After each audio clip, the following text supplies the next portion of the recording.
আজকের টপিক হচ্ছে data structure and অ্যালগরিদমের মার্জ শর্ট। তো মার্জ শর্ট কি, এটা অ্যালগরিদমটা কিভাবে কাজ করে এবং সিকোয়েন্স অনুযায়ী কিভাবে কাজ করে আমরা দেখব। তো মূলত আমাদের এক্সামে এরকম একটা অ্যারে লিস্ট দেওয়া থাকে এবং বলে যে এটা অ্যালগরিদমটা মার্জ শর্টের মাধ্যমে সলভ করো বা মার্জ শর্ট করো। তো শর্টিং মূলত আমরা শর্টিং বলতে বোঝানো মূলত বোঝায় যে সাজানো একটা জিনিস বা একটা নাম্বার বা কতগুলো ভ্যালু দেওয়া থাকে ওগুলো সিকোয়েন্স অনুযায়ী সাজানো। তো শর্টিং দুটো হয়ে থাকে। আমরা বাবল শর্টে এর আগে জানছি যে হয়তো ছোট থেকে বড় হয় এবং বড় থেকে ছোট হয়, দুই প্রকারের হয়ে থাকে। তো মূলত আমরা ছোট থেকে বড় করব মার্জ শর্টটা। তো মার্জ শর্ট করার প্রথম শর্ত হচ্ছে যে এখানে কয়টা ভ্যালু দেওয়া আছে আমাদের কাউন্ট করতে হবে। তো আমি যদি কাউন্ট করি ১, ২, ৩, ৪, ৫, ৬, ৭, এখানে ৭টা ভ্যালু দেওয়া আছে, অর্থাৎ বিজোড়। তো এখানে শর্ত সাপেক্ষে যদি জোড় থাকে অর্থাৎ ইভেন নাম্বার থাকে, যেমন ইভেন নাম্বার বলতে এরকম ৮, ১০, ১২, ১৪, ইভেন নাম্বারগুলো যদি থেকে থাকে তাহলে হচ্ছে আমরা 50-50 করে নিব। অর্থাৎ আহ, যেমন যদি 8 থাকে তাহলে 4-4 করে নিব, 10 থাকলে 5-5 করে নেব এবং 12 থাকলে 6-6 করে নেব। কিন্তু যদি অড নাম্বার থাকে অর্থাৎ বিজোড় নাম্বার থাকে, যেমন 7, 5, তারপরে 3, এরকম নাম্বার দেওয়া থাকে, তাহলে হচ্ছে আমরা বাম পাশে বেশি রাখবো, মানে বেশি ভাগটা বাম পাশে রাখবো আর হচ্ছে অল্প ভাগটা হচ্ছে ডান পাশে রাখবো। তো কিভাবে করব দেখি। সেটা হচ্ছে এখানে তো আমাদের মোটামুটি 7টা নাম্বার বা 7টা ভ্যালু, তো আমরা হচ্ছে 4টা হচ্ছে বাম পাশে রাখবো আর 3টা হচ্ছে ডান পাশে রাখবো। তো 4টা যদি আমি ডান পাশে রাখি, এখন এটাকে যদি ভাঙি, তো ভাঙলে 4টা ডান পাশে নিয়ে আসবো।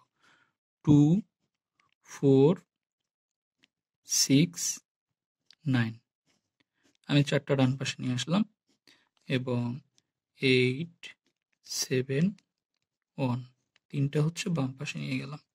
এখন এই ভ্যালু গুলো কিন্তু আমি এখান থেকে পেয়েছি, উপরোক্ত নাম্বার থেকে পেয়েছি।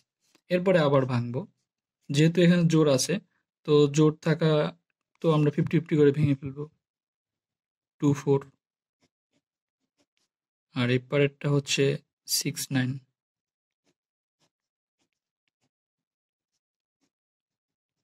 এখানে আবার 3টা, তো 3টা থাকলে 2টা এক পাশে রাখবো,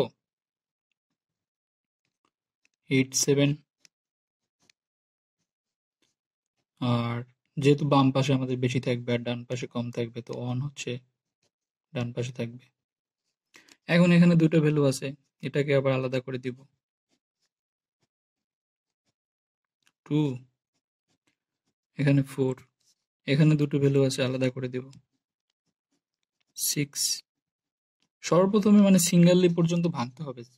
প্রত্যেকটা নাম্বার যখন সিঙ্গেল পর্যন্ত মানে একক ঘরে না আসবে তখন অব্দি ভাঙতে হবে এগুলোকে। ওই 8, 7, আর এটা তো একই আছে, এককে ভাঙলে তো আমরা হচ্ছে যে ওই একই থাকবে, এটাকে আর ভাঙবো কি। এখন হচ্ছে আমরা জোড়া লাগানোর কাজ, অর্থাৎ মার্জ শর্টের যে ক্রমান্বয়ে যে সাজানো, সেটা সেটা সেই কাজটা করবো আর কি।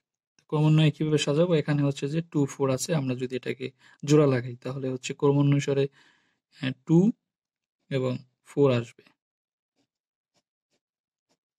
2, 4, যেটা হচ্ছে এখান থেকে আসলো, এখান থেকে আসলো। এখানে 6, 9 আছে, যেহেতু 6 ছোট, 6 আগে বসবে, 9 পরে বসবে। 6, 9, 6 হচ্ছে এখান থেকে আসলো, 9 এখান থেকে আসলো। এখানে হচ্ছে 8, 7, তো 8, 7 যেহেতু ক্রমান্বয়ে 7 ছোট, 7 আগে আসবে, 8 পরে যাবে। 7, 8, 1 যেহেতু আছে, 1টা নেমে যাবে এখানে। তারপরে কি আসে, তারপরে হচ্ছে যে আমরা 4টা করব, যেহেতু দুইটা দুইটা আছে, তো 4টা করব। তো 4টা করলে কি হবে, এখানে ক্রমান্বয়ে আসবে 2, 4, 6, 9, তো 4টা হয়ে গেল। এরপরে আসবে এখানের দুইটা, দুইটা ক্রমান্বয়ে আসলে প্রথমে 1 আসবে, তারপরে 7 আসবে, অর্থাৎ ক্রমান্বয়ে এগুলা কাজ করবে। 7, 8 গেল শেষ হইয়া। এখন এই দুইটার ভিতর থেকে আসবে, অর্থাৎ এগুলো থেকে যখন আমরা নাম্বারগুলো নিয়ে ফেলছি, নেওয়ার পরে আমরা হচ্ছে যে এই দুইটা থেকে আবার একটা করব। তো দুইটা থেকে যখন একটা করব তখন হচ্ছে যে দেখি কোনটা কোনটা আগে আসে।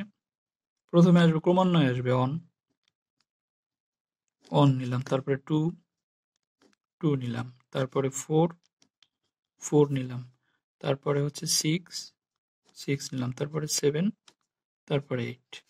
তাহলে অ্যাটলিস্ট আমাদের হচ্ছে যে 1 2 3 4 5 6 বাদ গেল কোনটা? হ্যাঁ 6। তো অ্যাকচুয়ালি আমরা হচ্ছে 9টাকে নেই নাই। তো 9 যদি আমরা এখানে অ্যাড করি তাহলে হচ্ছে আমাদের 7টা ভ্যালু কিন্তু আমরা পেয়ে গেছি ক্রম অনুসারে। তাহলে 1 2 3 4 5 6 7 এবং সেগুলো কিন্তু আমাদের ক্রম অনুসারে পেয়ে গেছি। তো এটাই হচ্ছে আমাদের মার্জ শর্ট। Merge short. এখন এটা আসলে কিন্তু একদম ইজি এবং সিম্পলি বোঝা যায়। তারপরে যদি আপনারা এটা না বুঝতে পারেন আমাকে কমেন্টের মাধ্যমে জানাবেন যে আসলে কোন জায়গাটা আপনাদের বুঝতে অসুবিধা হয়েছে।